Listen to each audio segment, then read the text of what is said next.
Welcome to our session today, where we're really digging into one of the most pressing and, frankly, often challenging scenarios you'll face in oncology. Yeah. Spinal metastases. This isn't just theory. It's about equipping you with a rapid, systematic way to handle these cases, whether you're just starting out as a resident or looking to deepen your expertise. That's absolutely right. Spinal metastatic disease it's profoundly impactful. It's not just about, debilitating pain, that's huge. It's about the very real threat of catastrophic neurological injury, Right. which can just fundamentally change a patient's quality of life in a blink. So our goal here, really, is to give you a solid framework, starting with an impeccable understanding of the anatomy and the imaging, so you can confidently navigate these really high-stakes situations. Yeah, exactly. We'll cover the whole initial workup. Mm-hmm. From the clinical presentation, how to interpret complex imaging, right down to the indications for when a biopsy is actually needed. And we'll spend a good chunk of time solidifying your knowledge of essential spinal anatomy, including reliable ways to count vertebral levels and ribs on imaging, which honestly is way more crucial than you might think when you're on call late at night trying to figure things out. Oh, absolutely. And to ground our discussion, let's kick off with a classic emergency consult scenario, something many of you will definitely face. Okay, picture this. It's 4 p.m. on a Friday. Always Friday afternoon, right? Isn't it just, your pager goes off. It's the neurosurgery resident calling about a 65-year-old man. He's got a known history of prostate cancer. He showed up in the ED 2 days ago with progressive bilateral leg weakness, and now, alarmingly, new onset urinary retention. Oof. Yeah, and he's also complaining of severe sharp pain in his mid-back. And here's the kicker. It gets significantly worse when he stands up. Okay, so the resident's question is urgent, naturally. Should we take him to the OR tonight, or does he just need radiation? This case really captures that kind of high-stakes, fast decision-making you need to master. So it'll be our guide as we systematically tackle that initial encounter with a patient showing up with suspected spinal mets. Let's dive right in. Okay, let's unpack that and jump straight into part one, the initial encounter clinical presentation and focused history and physical. So when a patient comes in, suspected spinal mets, that initial history and physical, it's absolutely critical, isn't it? For residents on the front lines, what are those immediate red flags? Well, the single most common symptom, almost always, is pain. But while pain is everywhere, it's those critical red flag symptoms that really need your immediate, undivided attention. We're talking about signs of a pathologic fracture that could mean structural instability or, even more critically, signs of myelopathy. You mentioned myelopathy. That's often the word that sends chills down your spine in these situations. Can you break down what that means clinically and why it's such an urgent thing? Right. So myelopathy basically means any neurological deficit that's caused by compression of the spinal cord itself. Clinically, this can show up as progressive motor weakness, often in the arms or legs, or sensory changes like numbness, tingling, maybe even a loss of sensation, usually following a specific dermatomal pattern. Okay. What makes it an absolute oncologic emergency, as you said, is the potential for irreversible neurological damage. If you don't address it fast, it can lead to permanent paralysis or loss of bladder and bowel control. Yeah. So in our patient's case, that progressive bilateral leg weakness and the new urinary retention, those are classic textbook signs of spinal cord compression causing myelopathy. This isn't something that can wait until Monday morning. It needs action now. No. And, beyond the neurosymptoms, it's also worth remembering those symptoms of systemic burden. Things like hypercalcemia, which might present kind of vaguely as confusion, constipation, nausea, vomiting, loss of appetite. They seem subtle, but they can be important indicators of widespread disease that might complicate how you manage things. So once you have that initial gut feeling, how do you proceed with a focused history and physical? What specific questions are you hitting, and what are you really looking for on the exam? Okay, your focused history needs to nail down the onset and progression of symptoms. You need to know, when did the pain start? Was it sudden or gradual? How quickly did the weakness or numbness get worse? Are we talking hours, days, or weeks? That timeline is absolutely crucial for figuring out how urgently you need to act. Right, faster, scarier. Exactly. A rapidly progressing deficit is way more alarming than something that's been stable for weeks. And for the physical exam, a thorough neuro assessment isn't just mandatory. It's basically your roadmap to understanding the extent of the problem and the level of cord involvement. you've got to quantify those deficits. And when you say quantified deficits, you mean really getting specific, using that 0 to 5 scale for motor strength, right? Especially hitting the bilateral lower extremities. Then the sensory exam pinpointing that dermatomal level, like where does the numbness actually start? Checking deep tendon reflexes, looking for that Babinski sign. And something that sometimes gets missed but is so important here, assessing rectal tone. Absolutely critical. This whole assessment helps you localize the lesion and understand just how bad the cord involvement is, which then guides your imaging choices. Like, if a patient have weak quads, you're instantly thinking L2, L4 nerve roots, right? Yeah. Which means you need to focus on that part of the spine on the MRI. Precisely. But beyond just, documenting the deficits, a really critical distinction you need to make right at the start, especially with pain, is differentiating between oncologic pain and mechanical pain. This distinction is fundamental because it often dictates your immediate next steps and helps you guess whether surgery might be on the table. Okay, this sounds like a core clinical pearl for residents. Let's break it down. Oncologic pain. Or does that typically feel like what's causing it underneath? So, oncologic pain is usually described as this deep, aching, or dull pain. It's caused by the tumor itself invading the bone, kind of expanding within the marrow space, or maybe irritating nerve endings as it grows. What's really characteristic about it is the timing and position. Okay. It's often worse at night or when the patient is lying down flat. And sometimes, kind of paradoxically, it can be relieved by sitting up or standing, taking that pressure off the tumor inside the bone. Interesting. This type of pain generally responds quite well to systemic steroids because they reduce the swelling around the tumor. And ultimately, it responds well to radiation therapy because you're treating the actual cancer that's causing the pain. So it's that gnawing, deep ache. This just doesn't let up, especially when they're trying to rest. Like the tumor is, I don't know, talking more when they're still. How does that compare to mechanical pain then? Mechanical pain is a completely different beast, really. This is pain from structural instability, often because of a pathologic fracture or the vertebra collapsing. It's classically sharp, it's positional, and it's markedly worse with movement, weight-bearing, or changing position. Makes sense. Conversely, it's often relieved by lying down, taking the load off the spine. Think of it like a broken bone. Putting weight on it hurts like heck. Right. Our patient's pain being worse when he stands up, that strongly suggests this mechanical component. It points towards potential instability, probably a fracture. And this is the critical part. Radiation treats cancer, helps with oncologic pain, but it does not fix a broken bone or treat mechanical instability. Oh, okay. Big difference. Huge. If a patient's pain is primarily mechanical, they will very likely need a surgical consult to stabilize the spine. You can't just zap a broken beam back into place with radiation. That distinction is so fundamental. Can you maybe help us visualize the difference, like an analogy that makes it really stick? Yeah, absolutely. Let's try this. Think of oncologic pain like a deep, persistent ache from a slow-growing tree root pushing into your house's foundation. It's this constant nagging pressure there even when you're resting. Maybe you get some relief with medication. You treat the root, the tumor, and the pain gets better. That's what radiation is. Okay, I could picture that. Mechanical pain, on the other hand, is like a cracked beam in your ceiling. Every single step you take upstairs makes it creak and sends the sharp positional jolt through the structure. It's directly related to load and movement. Yeah. You can give all the painkillers you want, but that beam is still cracked. You need to fix the structure. You probably need surgery.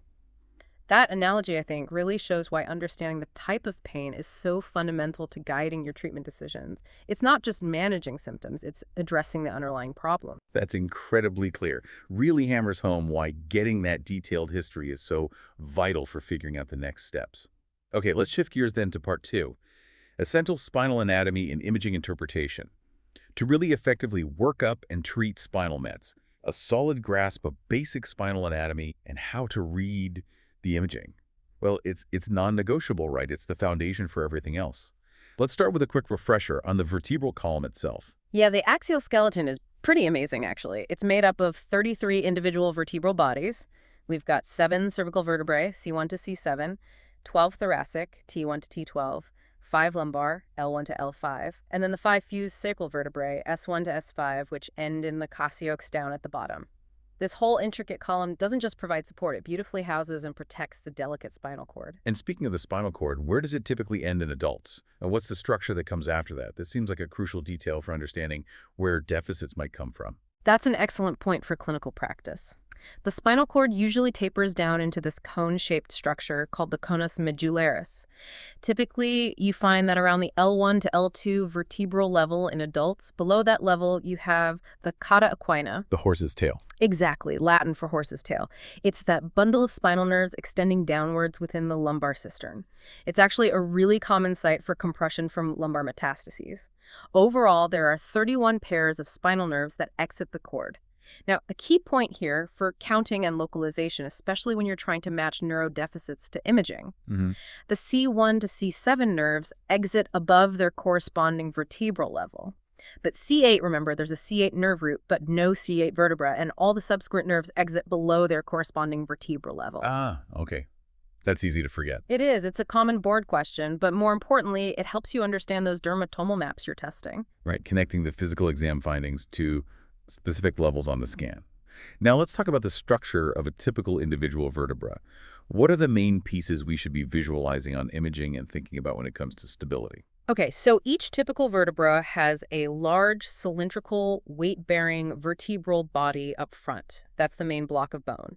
Posteriorly, you have the vertebral arch. This is formed by the paired pedicles. They connect the body to the arch, and then the laminae, which fuse together in the back. Got it. Then, most posteriorly sticking out is the spinous process. That's what you can feel along the midline of someone's back. Laterally, you have the transverse processes, which are attachment points for muscles and ligaments. And, of course, the superior and inferior articular processes. They articulate with the vertebrae above and below, forming the facet joints, which give the spine its flexibility and stability. When we talk about METs, really any of these parts can be involved, but the vertebral body is the most common target because it has such a rich blood supply. And each region, cervical, thoracic, lumbar, has its own distinct look, right? How do we tell them apart quickly, maybe even if we're just seeing one slice on a CT or MRI? They definitely have unique features, and recognizing them fast is a key skill. Let's start with the cervical spine. C1, the atlas, is totally unique. It's ring-shaped, doesn't even have a proper body. It's just designed to hold up the head. Right. C2, the axis, is easy to spot because of its prominent dens or odontoid process. It looks like a little tooth sticking up, acting as a pivot point for C1. Then C3 to C7 have those characteristic bifid spinous processes. They look forked or split at the tip, very distinct cervical feature. Okay, the thoracic spine then, it's all about the ribs, isn't it? What are the giveaways there? Exactly. The absolute key distinguishing feature for thoracic vertebrae is the presence of facets for rib attachments. You'll see them on the transverse processes, specifically from T1 to T10, where the tubercle of the rib connects. And you'll see demifacets on the vertebral body itself, where the head of the rib articulates. Their spinous processes are typically long, thin, and they slant downwards, often overlapping the vertebra below like shingles on a roof.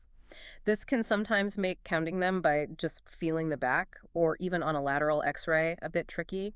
But on CT or MRI, those rib facets are unmistakable. So maybe harder to count by hand, but the ribs themselves become your guide on the scans. And the lumbar spine. What makes them stand out?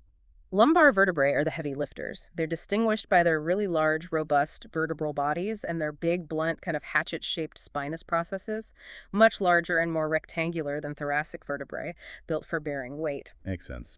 And finally, the sacrum, that's the 5 fused vertebrae. You can usually see the transverse ridges where they fused. It forms that triangular bone at the base of the spine connecting to the pelvis. Identifying these regional features quickly is just paramount for accurately locating where the problem is. For telling them apart, cervical, thoracic, lumbar, I kind of like a simple mnemonic that hits those key visuals. Cervical bifid and atlas axis, thoracic rib and pointy, lumbar blunt and big. Just quickly brings those main differences to mind when you're scrolling through a scan fast. That's a fantastic mnemonic. Really nails the essence of each region. Okay, now let's move on to imaging modalities and their interpretation. This is where we actually see the anatomy and the pathology. What's the absolute gold standard when we suspect spinal mets, and why is getting the full picture so critical? An MRI of the entire spine, with and without contrast, it's mandatory. And I really can't stress entire spine enough. Why? Because something like 15 to 20% of patients will have additional totally asymptomatic lesions somewhere else in the spine. Wow, that high. Yeah, you absolutely do not want to miss a second, possibly equally critical area of compression or instability just because you only scan the part that was hurting. It's such a common trap, especially for newer residents, to order just a lumbar spine MRI for leg weakness when the actual problem might be way up in the thoracic spine causing those symptoms. That's a huge clinical pearl right there. Always image the entire cord. Now let's talk sequences, because understanding what each MRI sequence actually shows is vital for reading the images and spotting subtle problems. On T1 pre-contrast images, how does tumor usually look in the bone marrow? What does that tell us? Okay, on T1 pre-contrast, normal healthy bone marrow is full of fat, and fat looks bright on T1. When tumor invades the marrow, it pushes out or replaces that normal bright fatty marrow. So tumor in the marrow often looks dark or hypointense on T1 pre-contrast. It's your baseline for seeing where the normal bone structure has been disrupted. Then on T1 post-contrast images, after you've given intravenous gadolinium contrast, any enhancing tumor, including stuff that's maybe extended into the epidural space or out into the paraspinal muscles that appears bright or hyperintense, this highlights the active disease, shows its true extent, basically showing you where the blood-brain barrier or blood-spinal cord barrier has been broken down by the tumor. Got it. And what about T2 weighted or Steyr sequences? These seem particularly important for seeing edema and fluid, which is crucial for looking at cord compression, right? That's exactly right. On T2 weighted images, or S-Steyr, which stands for short toe inversion recovery, basically a fat-suppressed T2 fluid, edema, and tumor all appear bright. T2 sequences are just great for showing water content. S-Steyr is especially good because it knocks out the fat signal, which makes it much easier to see subtle lesions or areas of edema within the bone marrow or around the spinal cord because that bright fat signal isn't washing things out. And don't forget sequences like Fiesta or fast imaging employing steady-state acquisition. They're often used for really detailed pictures of the cord and the CSF because they have great contrast and handle motion well. Crucial for seeing if that CSF space is clear. So when you're looking across all these sequences, especially with a patient like ours who has that progressive weakness, what's the absolute key finding you're hunting for? The thing that tells you, okay, this is an immediate emergency. You are looking for effacement of the CSF around the cord. That cerebrospinal fluid, which normally looks bright on T2 or Fiesta, is the protective cushion around the spinal cord. If that bright fluid space looks squeezed, narrowed, or maybe even completely wiped out by tumor pushing on it, that indicates cord compression. That's the money shot. That's your actionable finding for immediate intervention. You want to see that nice, clear rim of bright CSF all around the cord. When it's gone, or significantly narrowed, that's when you know you've got a serious problem that needs addressing urgently. Okay. Now, while MRI is the champ for soft tissue and the cord itself, you mentioned CT is also essential, but for different reasons. What critical info does CT give us, especially if we're thinking about surgery? Yes, CT is absolutely crucial for looking at the bony detail. It's way better than MRI for identifying folliculitic lesions where bone is destroyed or blastic lesions where there's abnormal bone formation. Most importantly, maybe for surgical planning, it excels at detecting retropulse bone fragments. What are those exactly? That's when a piece of the fractured vertebral body has actually pushed backwards into the spinal canal. These fragments can directly compress the spinal cord or nerve roots, and they often require surgical decompression. You have to physically remove them. CT also gives you invaluable anatomical detail for accurate radiation planning. It shows the precise bony architecture, which helps you design your treatment fields to hit the tumor and spare critical nearby structures. And beyond the spine-specific scans, what about systemic staging tools like PT-CT and bone scan? How do they fit into this initial workup picture? They're mostly used for systemic staging, right? Getting a broader sense of where else the disease might be in the body. They're not usually the first test you grab for acute cord compression, but they can be incredibly helpful in ambiguous cases.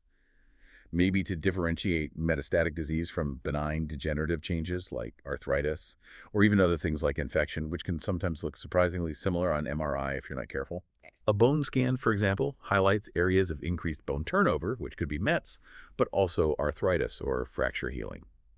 PACT looks at metabolic activity, so it can often be more specific in distinguishing active tumor from those other possibilities. Gotcha.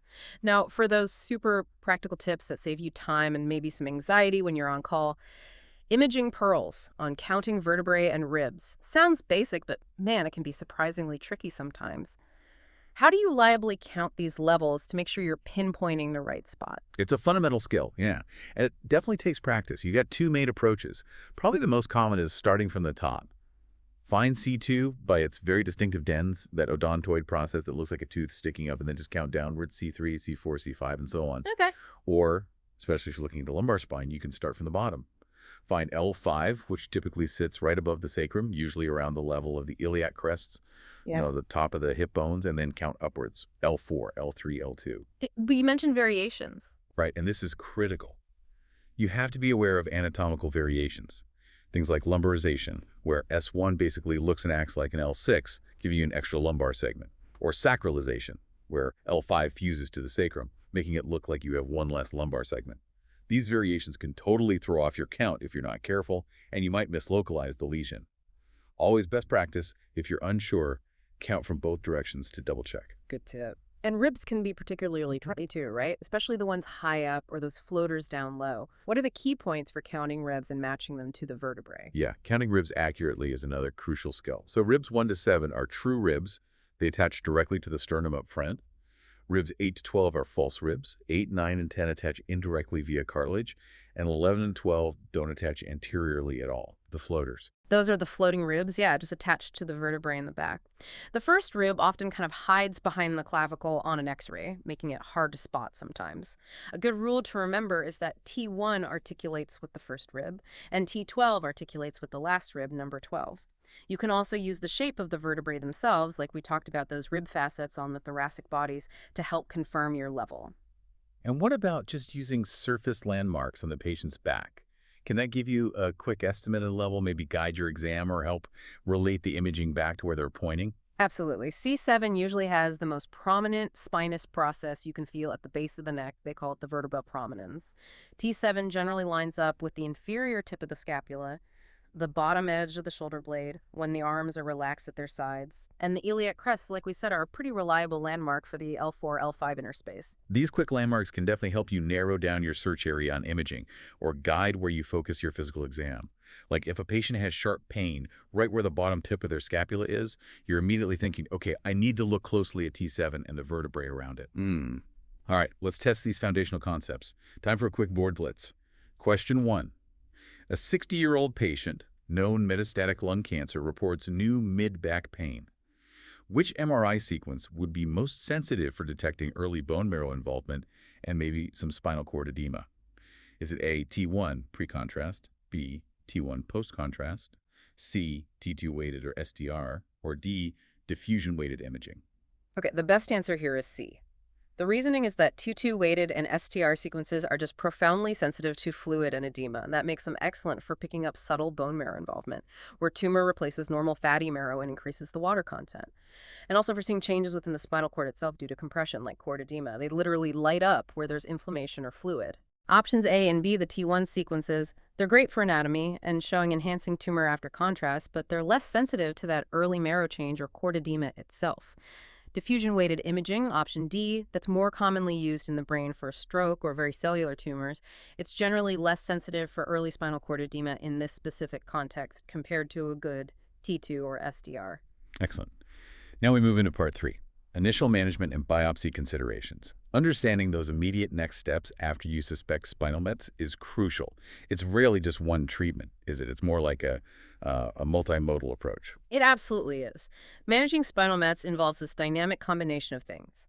Immediate supportive measures, definitely systemic steroids, sometimes interventional procedures for pain and stability, maybe surgery, external beam radiation therapy, EBRT, and of course systemic anti-cancer therapy.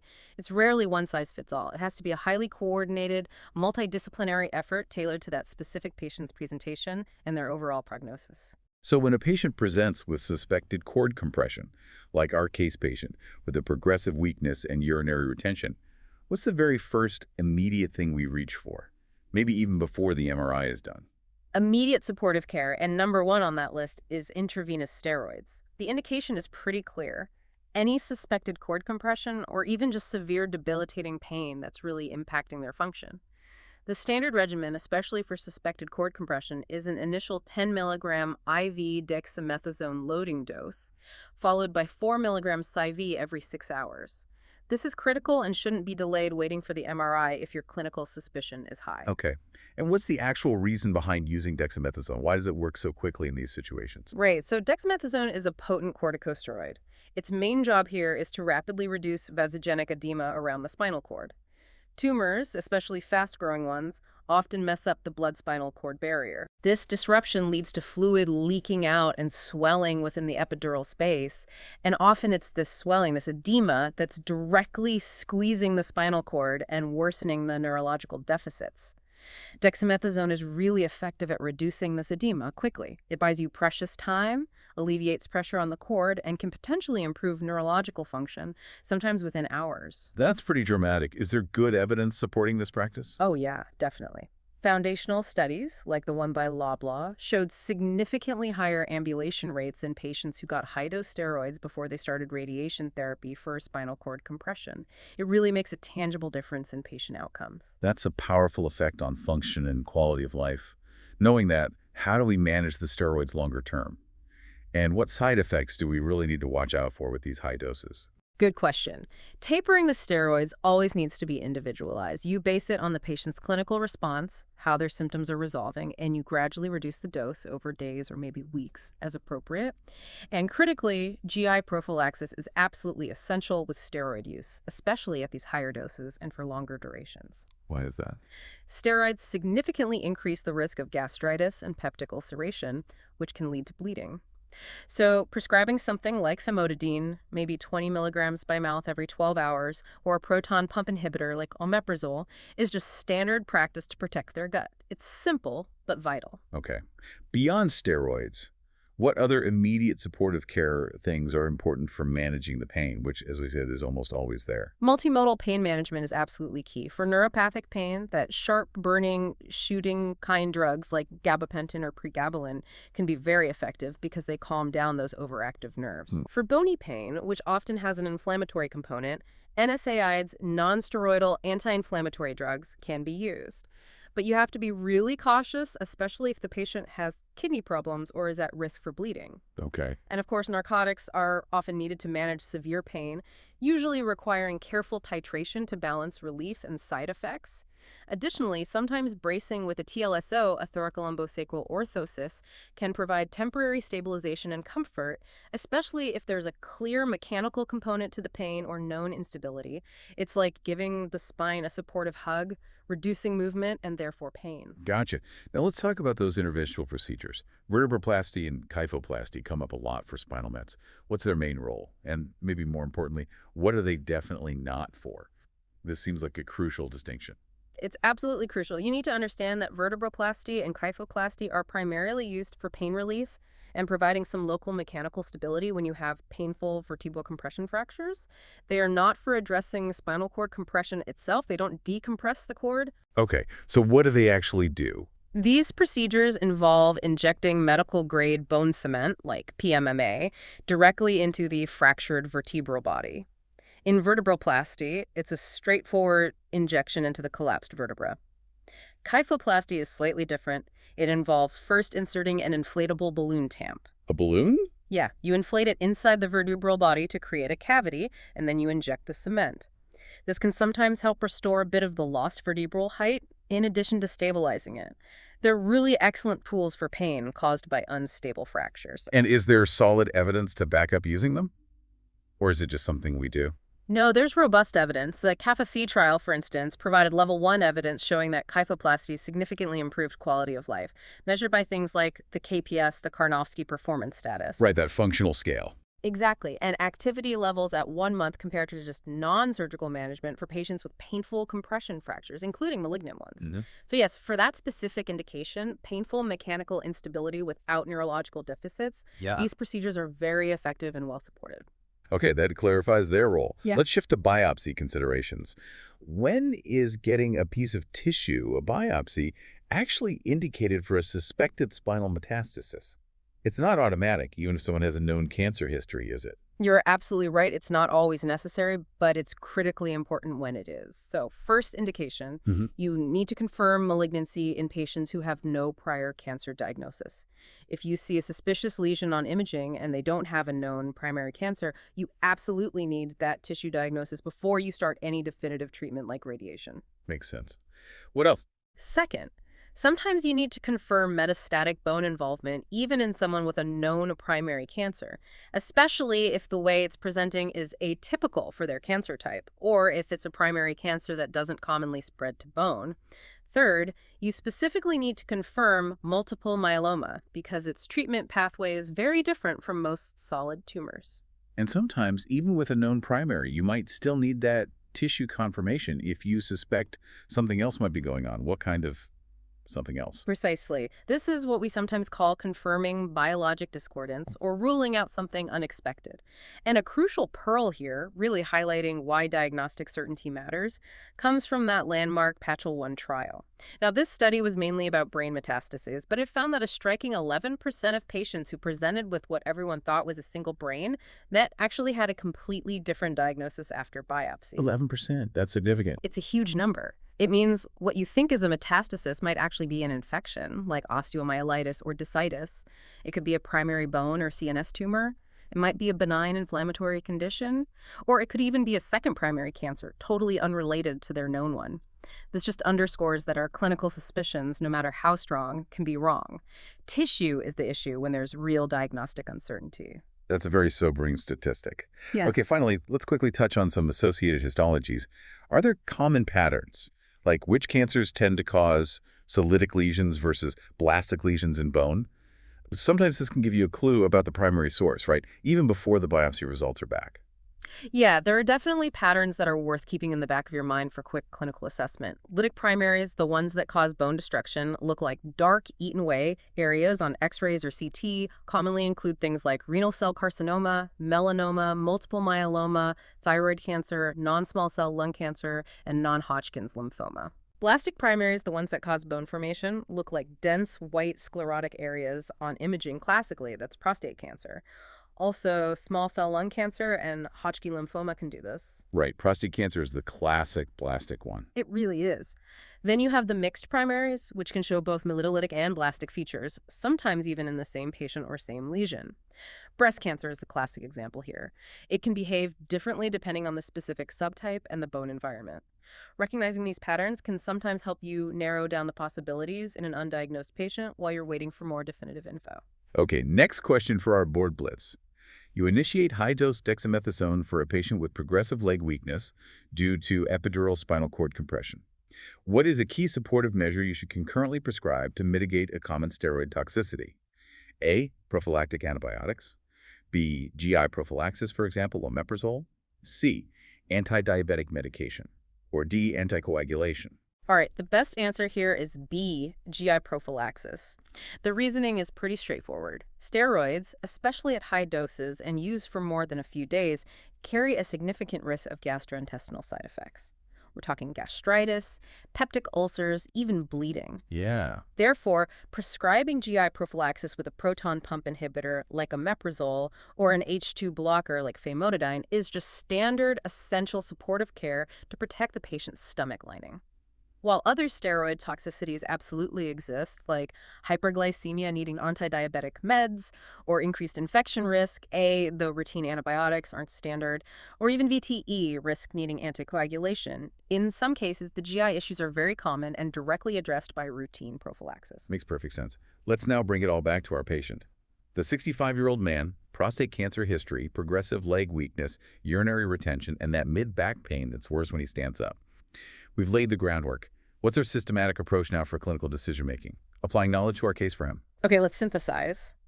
His pain being worse with standing immediately screams mechanical component. It strongly suggests potential spinal instability, probably from a fracture. This is really important because it pushes surgical consultation higher up the priority list. Right. More critically, though, his progressive bilateral leg weakness and the new urinary retention. Those are clear, undeniable signs of myelopathy from spinal cord compression. This immediately flags him as an oncologic emergency. Needs rapid action, no question about it. Okay. So, emergency. What are the immediate next steps for him specifically? Well, he's already been appropriately started on high-dose dexamethasone, which is excellent. That's step one, trying to reduce that cord edema and stabilize his neurofunction by some time. The next crucial step, once he's stabilized enough for imaging, is to urgently get that MRI of the entire spine, C, T, and L spines with and without contrast. We need to confirm the exact level and severity of compression, see precisely what's causing it, and crucially, rule out any other asymptomatic lesions hiding elsewhere. Don't want any surprises later. Exactly. And significantly, once we have that MRI in hand, we absolutely need to formally assess his SINS score, the Spinal Instability Neoplastic score. Ah, the SIS score. That sounds important. It is absolutely critical for guiding the next steps. It's a validated scoring system that helps us systematically determine the risk of mechanical instability. It looks at factors like the type of pain, mechanical versus non-mechanical, the location of the lesion, the degree of bone destruction, spinal alignment, several factors. Okay. A high SINS score indicates significant instability and often means a surgical evaluation is mandatory, even if radiation is also planned for tumor control. This score really helps integrate all the clinical and imaging information we've just discussed into a systematic assessment for surgical need. It helps answer that initial question, surgery or radiation, or maybe both. Got it. It really highlights that managing these folks is such a dynamic process. It needs constant checking, quick decisions, and really tight teamwork between different specialties, doesn't it? Yeah. Always focused on not just treating the cancer, but preserving function and quality of life. Couldn't have said it better myself. That's the ultimate goal. Okay, let's crystallize some core board pearls from today's discussion. Those key takeaways you can carry into your practice and definitely onto your exams. Okay, pearl number 1. Always differentiate oncologic pain from mechanical pain. Oncologic pain, typically deep, aching, worse at wrestling down, responds to radiation because it's tumor-driven. Mechanical pain, sharp, positional, worse with movement weight bearing, almost always needs surgical evaluation for instability because it's structural. Pearl number 2. An MRI of the entire spine is the gold standard workup for suspected spinal mets. Don't skimp, and pay special attention to T2 or STI sequences. They're the most sensitive for visualizing cord compression and edema, which are your critical, actionable findings. Pearl number 3. Initial management for suspected cord compression is urgent dexamethasone, remember the dose, 10 milligram IV bolus, then 4 milligrams IV every 6 hours. And always, always add GI prophylaxis. This is critical because evidence shows it significantly improves ambulation rates and can save neurological function. Don't delay it. Pearl number 4. Kyphoplasty and vertebroplasty have level 1 evidence supporting their use. They are fantastic tools for painful compression fractures without cord compression. They significantly improve pain and quality of life by stabilizing the bone. But remember their limitation. They do not treat cord compression directly. They fix the mechanical pain problem. And finally, pearl number 5. Biopsy is critical when there's diagnostic uncertainty. Remember that striking 11% figure from Patchel 1 up to 11% of presumed single mets turn out to be something else entirely, like infection or a different cancer. When in doubt, get tissue. And of course, nail down your key vertebral anatomy and how to count levels accurately. It underpins everything else you do. All right, one more board list just to solidify these core concepts we've covered today. Question 3. A 55-year-old woman, history of melanoma, presents with severe lower back pain. She says it's much worse when she's walking, and MRI is pending. Based purely on her pain description, what is the most likely character of her pain? A. Radicular pain. B. Neuropathic pain. C. Oncologic pain. Or D. Mechanical pain. Okay, the best answer here is D. Mechanical pain. The key phrase is worse with walking. That strongly points to mechanical pain, which is characteristically positional and gets worse with movement or weight bearing. Right. This immediately suggests spinal instability or fracture, and it would make you think about a surgical assessment, not just radiation, because radiation alone won't fix that underlying structural problem. Radicular pain, A, would typically shoot down the leg along a nerve root. Neuropathic pain is usually described as burning, tingling, or electric, not necessarily worsened by walking in this specific way. And oncologic pain, C, as we discussed, tends to be worse at rest or at night. The positional worsening with walking is classic mechanical. Perfect. So today we've really built that foundational framework for managing spinal metastases. We covered that critical initial encounter, equipping you with the tools to assess the presentation, understand the anatomy, interpret the key imaging, and initiate those crucial first steps in immediate management. Yeah, and what's fascinating is that this initial assessment, as thorough as it really is just the beginning of a pretty complex decision pathway, which raises the big question.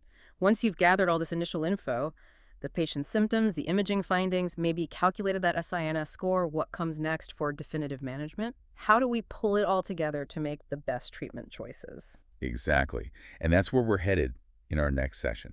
We'll move beyond this initial workup and dive into those critical decisions around assessing spinal stability in even more detail using the SINS score. We'll delve into the Bilski scale for quantifying just how bad the cord compression is. And we'll apply the evidence, including that landmark Patchell trial, which really guides how we integrate surgery and radiation oncology decisions. That's where the multidisciplinary magic happens to optimize outcomes. It truly highlights that managing these patients is such a dynamic process. It requires continuous assessment, often swift action, and really seamless collaboration between different teams. Always, always with an eye towards improving and preserving the patient's function and quality of life, not just treating a scan finding. This initial framework we built today is the absolutely essential first step on that challenging but incredibly rewarding path. So recapping today, we established those comprehensive foundations for managing spinal metastases. We learned how to tell oncologic from mechanical pain, super important. We detailed the essential imaging workup, especially those MRI sequences, and how to interpret them for anatomy and pathology. We also reviewed immediate supportive care, really emphasizing appropriate steroid use with that crucial GI prophylaxis and the important role of interventional procedures like kyphoplasty for those specific painful fractures without cord compression. Hopefully this session equips you to expertly approach that initial encounter, turning that potentially daunting Friday afternoon call into a clear, systematic, actionable plan. Absolutely. This knowledge is just vital for any resident. It ensures you can systematically evaluate, stabilize, and start guiding the definitive treatment for these complex patients right from the moment they hit the door Right. or you get that consult call. It's really about building confidence through competence. You can complete practice oral boards and find more resources at radonkSmartLearn.com. That's RADONK smartlearn.com. Please join us for our next session as we delve deeper into definitive management strategies. Thanks so much for tuning in.